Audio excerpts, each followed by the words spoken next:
Halo teman-teman, kembali lagi bersama kami kelompok 1. Di sini kami akan membahas materi semantik pada mata kuliah Konsep Dasar Bahasa dan Sastra Indonesia SD. Yuk kita bahas. Pengertian semantik.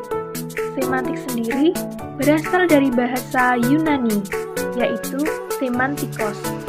Merupakan cabang linguistik yang mempelajari makna yang terkandung pada suatu bahasa, kode, atau jenis representasi lain. Semantik biasanya dikontraskan dengan dua aspek lain dari ekspresi makna. Sintaksis, pembentukan simbol kompleks dari simbol yang lebih sederhana, serta pragmatika, penggunaan praktik simbol oleh agen atau komunitas pada suatu kondisi atau konteks tertentu. Jadi, dapat disimpulkan, semantik adalah bidang linguistik yang mempelajari makna tanda bahasa. Aspek makna dalam semantik. Yang pertama, aspek makna pengertian. Contohnya, hari ini hujan, hari ini mendung. Kedua, aspek makna perasaan. Berhubungan dengan sikap pembicara terhadap situasi pembicaraan. Contoh, perasaan senang, sedih, marah, dingin, panas, dan lainnya. Ketiga, aspek makna nada. Ini berhubungan dengan aspek makna perasaan. Misalnya, kita sedang kesal dengan seseorang, maka akan mempengaruhi pula pilihan kata kita yang sesuai dengan nadanya. Yang keempat, aspek makna tujuan. Menekankan bahwa apa yang kita ungkapkan dalam bentuk tuturan itu mengandung tujuan tertentu. Nah, sekarang kita akan belajar tipe makna dalam semantik. Denotatif. Makna denotatif adalah kata atau kelompok kata yang didasarkan atas penunjukannya tugas pada sesuatu di luar bahasa atau yang didasarkan atas konvensi tertentu. Sifat objektif. Gramatikal. Makna gramatikal adalah makna yang muncul sebagai akibat digabungkannya sebuah kata dalam suatu kalimat. Makna gramatikal dapat pula timbul sebagai akibat dari proses gramatikal seperti afiksasi, reduplikasi, dan komposisi.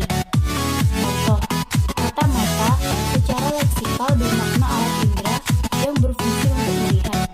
Tapi setelah terjadi penggabungan dengan kata-kata lain seperti mata air, mata pisau, maka maknanya akan berubah menjadi makna gramatikal. Leksikal. Makna leksikal atau lexical meaning, semantic meaning, external meaning adalah makna kata yang berdiri sendiri baik dalam bentuk dasar maupun dalam bentuk kompleks atau turunan. Dan makna yang ada tetap seperti apa yang dapat kita lihat dalam kamus. Contoh, tikus itu mati diterkam kucing. Makna kata tikus pada kalimat tersebut adalah binatang tikus, bukan yang lainnya. Dekonotatif.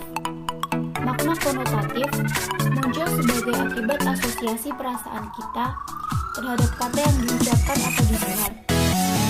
Makna konotatif adalah perubahan nilai arti kata disebabkan si pembicara dan pendengar memakai perasaan untuk mengartikan kata. Contoh, 1. Pada hari ulang tahun kakak mendapatkan bunga yang lain.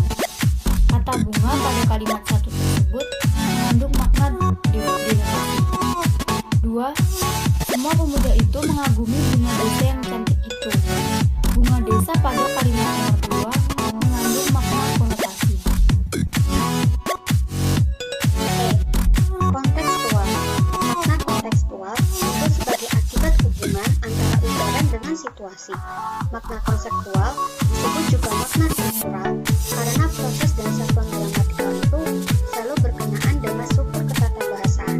Contoh, saya lapar bu, saya minta tolong diambilkan nasi. Konseptual. Makna konseptual adalah makna yang sesuai dengan konsepnya. Makna yang bebas dari asosiasi atau hubungan apapun. Terbagi menjadi dua. Yang pertama, luas atau generik. Makna luas adalah makna konseptual yang luas konseptual yang lurus atau sempit. Misalnya, sekolah dalam kalimat sekolah kami menang bukan saja mencakup gedungnya, melainkan dengan guru, siswa-siswa, dan pegawai tata usaha sekolah bersama. Kedua, sempit. Makna sempit adalah makna konseptual, khas, dan subjektif. Misalnya, jika berkata ahli bahasa, maka yang dimaksud bukan semua ahli, melainkan seseorang yang mengahlikan dirinya dalam bidang bahasa. 2. Relasi makna. Relasi makna adalah hubungan antara makna yang satu dengan makna kata yang lain. Pada dasarnya, prinsip relasi makna ada 4 jenis, yaitu 1. Prinsip kontinuitas, yaitu prinsip yang menjelaskan bahwa beberapa kata dapat memiliki makna yang sama atau mirip. Prinsip ini dapat menimbulkan adanya relasi makna yang disebut sinonim. Sinonim adalah nama lain untuk benda atau hal yang sama. Sinonim yaitu suatu istilah yang mengandung pengertian telaah keadaan nama lain. Contohnya, sinonim dari pintar adalah pandai, cerdik, cerdas, cakap. Dan sinonim dari mati adalah meninggal, berpulang, mangkat, wafat. Kemudian yang kedua, prinsip komplementasi, yaitu prinsip yang menjelaskan bahwa makna kata yang satu berlawanan dengan makna kata yang lain. Prinsip ini dapat menimbulkan adanya relasi makna yang disebut antonim. Antonim adalah nama lain untuk benda lain pula atau kebalikannya.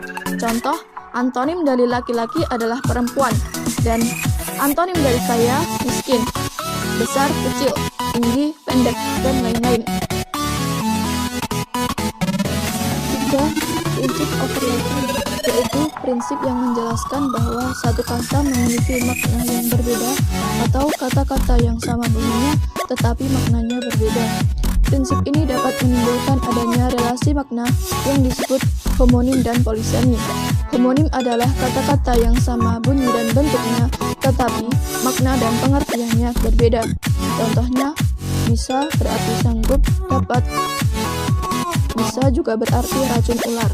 Kemudian jagal berarti pedagang kecil, dan jagal juga berarti orang yang bertugas menyembelih binatang.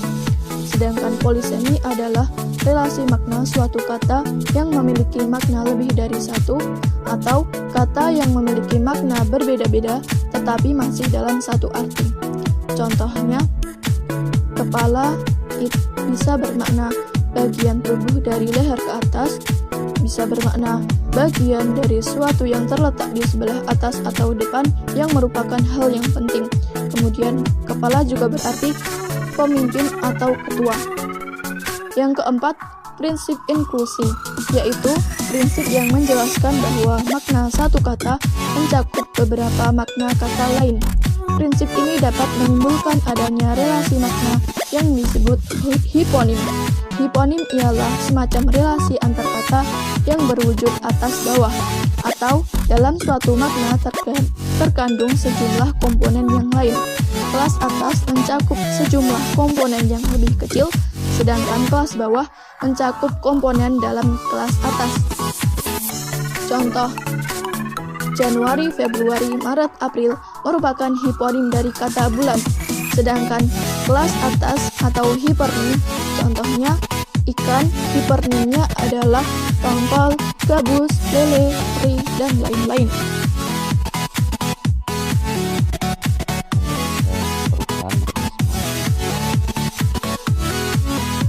Pertama, peorasi. Peorasi adalah perubahan nilai rasa makna menjadi lebih rendah dari yang sebelumnya. Peorasi menggunakan kata yang merendahkan atau kasar. Kedua, ameliorasi adalah perubahan nilai rasa makna kata menjadi lebih tinggi, dihormat, dan lebih disukai. Ketiga, perubahan makna meluas adalah perubahan makna kata yang jumlah kalimatnya lebih sedikit dari yang sekarang. Yang keempat, perubahan makna negatif adalah perubahan makna dari jumlah kalimat luas menjadi negatif. Yang kelima, sinestesia adalah perubahan makna karena adanya perubahan tanggapan dua indera yang berbeda. Keenam, asosiasi adalah perubahan makna karena adanya persamaan sifat atau hubungan makna secara dengan beberapa yang sama nilai rasa atau